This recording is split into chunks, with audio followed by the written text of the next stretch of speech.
สบายดียามแรงพี่น้องมื้อนี้ก็มาพบมาพอกันคือเก่าเด้อพี่น้องเด้ออันนี้มื้อนี้ก็มาเก็บภาพเนาะโดยเฉพาะเป็นมือเลขออกพี่น้องคนก็สิหลายๆเนาะพี่น้องเนาะผู้มาผู้เมื่ออะไรพี่น้องหลายคนกับตั้งความหวังเดียวเนาะคือการอยากถูกเลขพี่น้องคือค่อยก็หลายคนถามว่าถูกบ่เลขบ่ค่อยก็บ่เคยถูกเลขแต่ค่อยมานี่ก็บ่เคยถูกเลขจักเทื่อเนาะอีกอย่างค่อยก็บ่มักซื้อเลขปานใดพี่น้องแต่ว่าค่อยมาเก็บภาพเนาะพอบ้านค่อยมันก็อยู่ใกล้นี่ได้พี่น้องบ้านค่อยมันอยู่ใกล้เนาะห่างประมาณอยู่2กิโลเมตรห่างกันประมาณ2กิโลเมตรเนาะบ้านต่อบ้านเนาะพี่น้องเนาะเราก็ได้มาเก็บภาพบรรยากาศให้พี่น้องได้รู้ได้เห็นเนาะแต่บ่ได้บอกว่าส่วนเชื่อได้พี่น้องนี่แหละมันเป็นการเชื่อถือของบุคคลพี่น้องเชื่อถือของชาวบ้านนั่นแหละพี่น้องโดยเฉพาะมือเล็กออกเขารู้มาได้พี่น้องบางคนก็ถือบางคนก็คือข้าพเจ้านี่ก็บ่ได้ถือปานใดนะบ่ได้ถือเนาะว่าอะไรก็ได้แต่มาเก็บภาพเก็บยังบรรยากาศให้เบิ่งอะไรพี่น้อง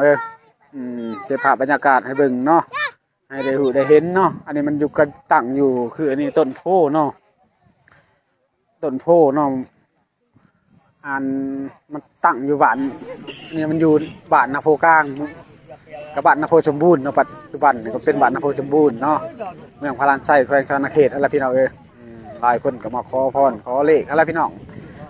คิดว่าจะเป่าไม้เดียวอะไรเนาะ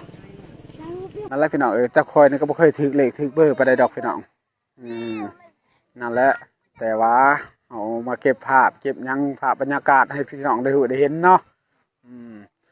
นั่นแหละคันดักชื่อก็ชื่อเบิ้งพี่น้องความพันของ